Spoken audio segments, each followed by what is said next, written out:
What you think she gonna ask you today, bro? Bro, I don't know what she gonna ask me, bro. I just wonder how shot out this shit gonna be, because, you know, I don't give a fuck about nothing. Can't wait for this interview. I've been waiting all week to ask Tsunami Fly about his new album. I mean, sometimes. I don't give a fuck about anything, bro. So what? So, this is about to be interesting. I've been doing my research. Oh, so why the album?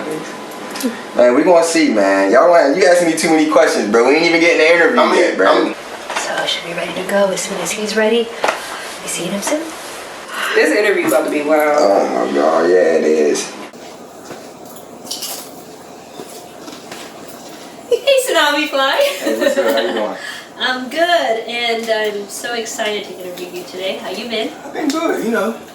Chilling, maxing, relaxing, you know. The neighborhood all good and shit. Been very excited to talk about your new album, Fuck Love. Fuck Love, yeah. Yeah, it's you know, Valentine's Day is coming in 2 weeks. Yeah. So I thought, wow, he just dropped an album called Fuck Love. Let's talk about it. Let's talk about it. Yeah, so tell me a little bit about what, you know, inspired the title behind your new album, and anything else you'd like to start off with.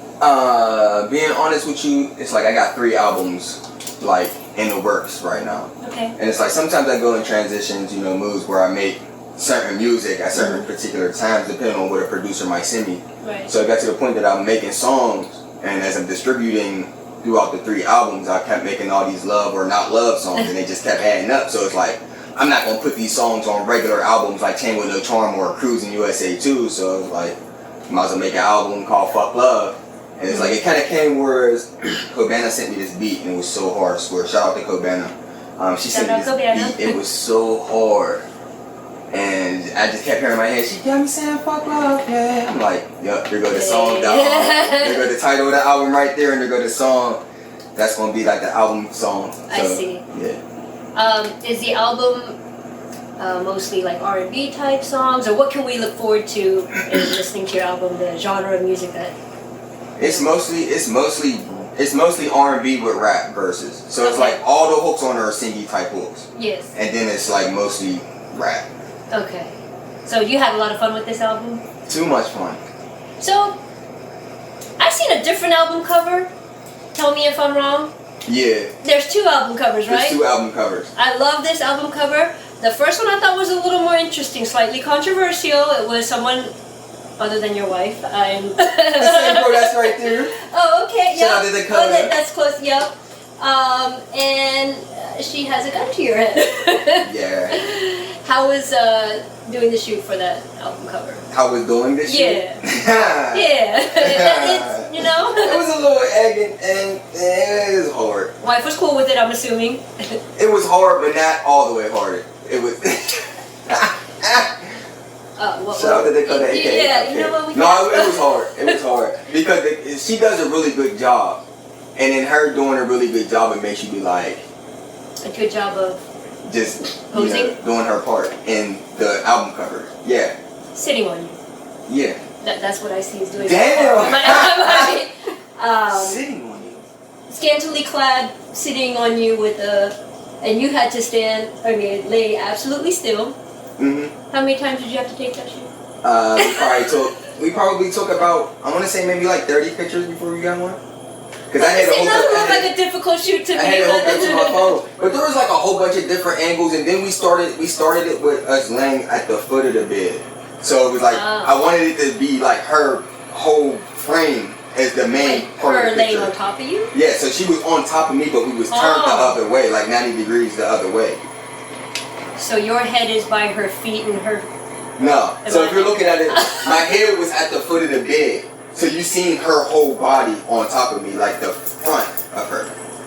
Oh, I thought her. You know what I'm saying? So it was going to be like the camera's like right there, and she's right on top of me like that. But we was like, we think it would be better if we seen both of us, and you could see my face in that. You know what I'm saying? So that made more sense.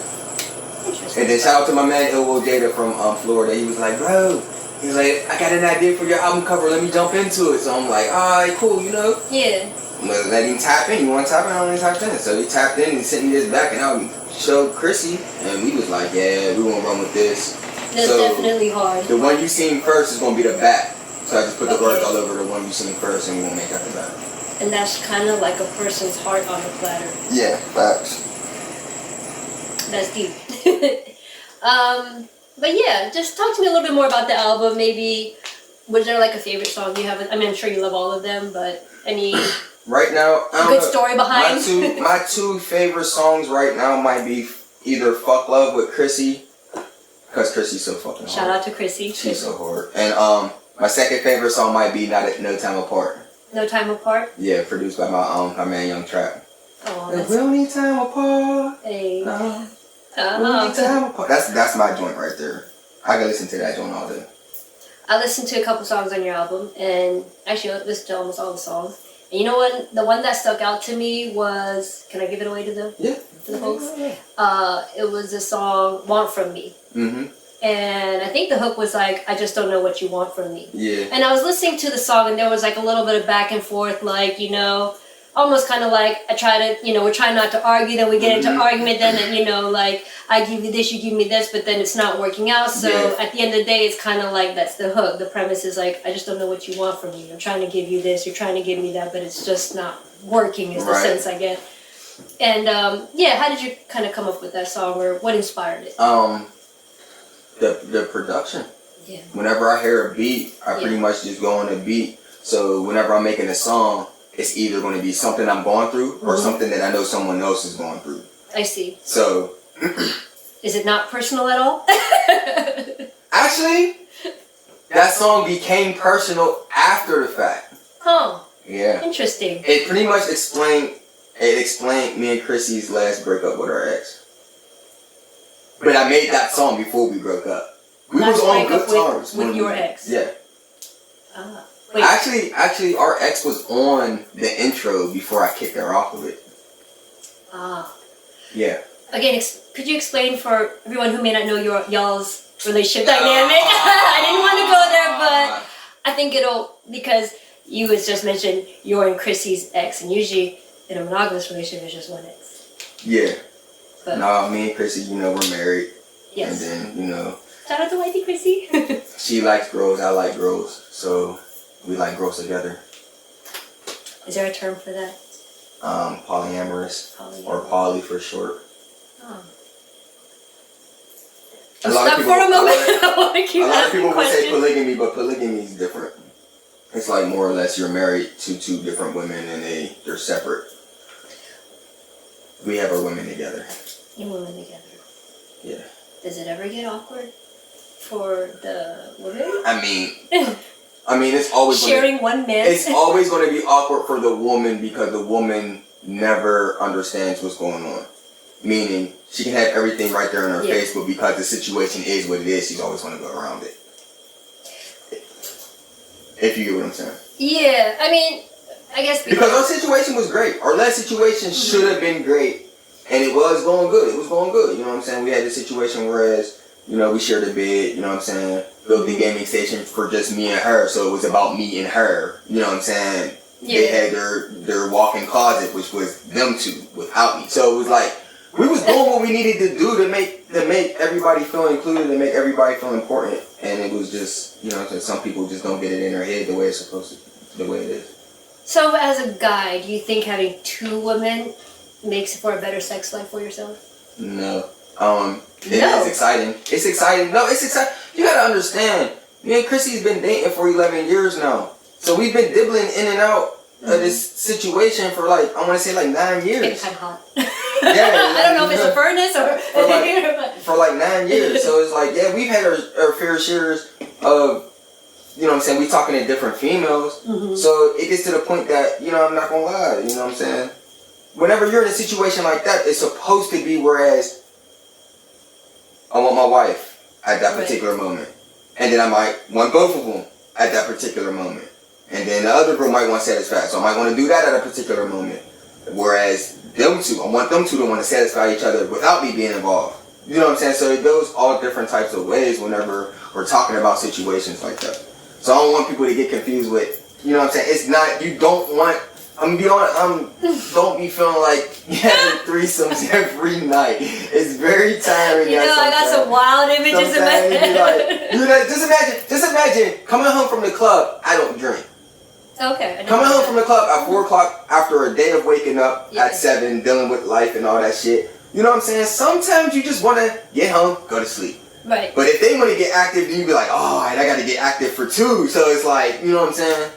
No, but I hear what you're saying. Can I relate to it? Absolutely not. But okay, so I'm coming from the opinion of someone who strongly believes in monogamy, and that's just my point of view. Yeah. So I'm really trying to wrap my mind around the things that you're sharing. But no, it was really interesting when you said polyamorous. I was like, oh, that's more than one lady. It's really interesting. It's something that a lot of people won't understand unless you're in our shoes and living it. Yeah. So it's like, you know what I'm saying? It's hard. I look at it like this.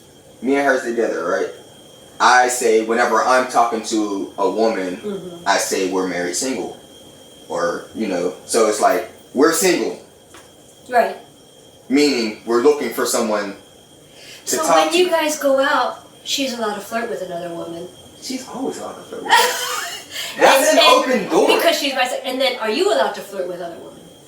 I flirt. Yeah, I guess I'm allowed to flirt with other women. But is it always like, do you have in the back of mind, this maybe could be a new girlfriend for us? Because I've seen your posts on Facebook sometimes, and I'll be like, this guy, Tsunami Fly, be looking for, like, who wants it's be a new girlfriend? And it's the funniest. It'd be the funniest. But no, like, there you go again. No girlfriend, right? That last situation got me really saying fuck love, facts. Oh. Yeah. I see.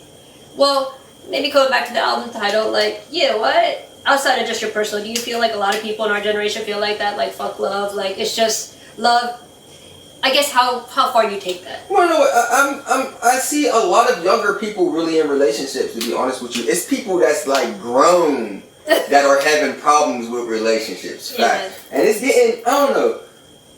I can't really say because I haven't really seen that big of a difference between, you know, the amount of chicks that's getting knocked and people that's in relationships and not in relationships. But I do see a lot of teenagers maintaining relationships. But it's always different because when I was a teen, I've been in relationships my whole life. Right. So it's like, you know what I'm saying? It's like, I don't really see that big of a difference. Everybody goes through their shit. And it's, that's true. And it's like, motherfuckers cheat. Some people don't cheat. Some people are loyal. Some people aren't. And I feel like, aside from sex, I feel like the biggest change in our society is violence. Aside from sex. Yeah. It's like, the sex is still the same. People still dating chicks and it's still like that, but people's killing more. So it's like, yeah, I think the love is the same. It's just people is just wild for. And you know what I think too is like kind of stemming from that is that I think loyalty's been compromised a lot in relationships. Yeah. Either, you know, usually it's one person in the relationship has somehow stepped out of line or, you know, compromised loyalty. And then it's like, I was talking with someone the other day, like, once you've compromised the loyalty in a relationship, can the love be the same? I mean, it would be in a hot seat, it depends on what the two people want. Right. If the two people want to repair what was fucked up, you can bounce back. You can bounce back. Yeah, and I think that's where it has to be a mutual understanding between the two people. You just gotta know what you want in life. You gotta understand what the other person wants in life. Everybody fucks up. Yeah. Maybe it's just what stage of life you're in now. If you're ready to repair and move on. Or some people like that. Fuck love, fuck that person. I'm moving on, you know? Right. But yeah, I was thinking a little bit that, like, I think that's, like, affects that fuck love mentality too, is because a lot of people either have been cheated on, cheated, did some fucked up shit, and I don't know if we need to have all edited. I'm just saying. I'm just cussing No. This is we keeping this shit raw. Yeah, and you know, I think that's where like even the fear of having more than one, because hard enough to love one person. That's what I think. Hard enough to be faithful and loyal and committed to one person. My mind is trying to wrap around, bring a second girl in, and I might beat her up if I'm in a relationship. The insecurity or jealousy, like, you act out of line, you can go. Don't get crazy started. No, it's difficult, and the arguments definitely be like, arguments are difficult between three people because, okay, you might have a wife like, don't talk to my man like that. Right. But then I'd be like, okay, if the two girls start arguing, are they gonna fight? You know what I'm saying? So it's like, Do I jump in? Do I just it's watch? just, no, I would never let them fight. I would never let my two girls fight. But yeah, it get like that. It get like that. It get heated. And you know how you have an argument with your spouse, and y'all be heated. Picture 3 people in a heated argument. Right. Like, that's a lot of shots being fired and a lot of emotions. swear. And so I was just thinking, like, yeah, that's a lot. But I guess it comes down to if that's what you want and you and your partner agree to it, then it's balancing. Yeah.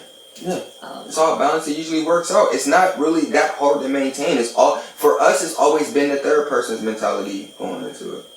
Do you have anyone that was just like really just didn't understand the dynamic and came in and just kind of fucked it all up? I mean, for herself. Yeah. The last person. Ooh, all right. Kind of awkward. I'm trying to transition into, and he's like, well, that's how that ended. Got me saying fuck love. She got me saying fuck love, yeah.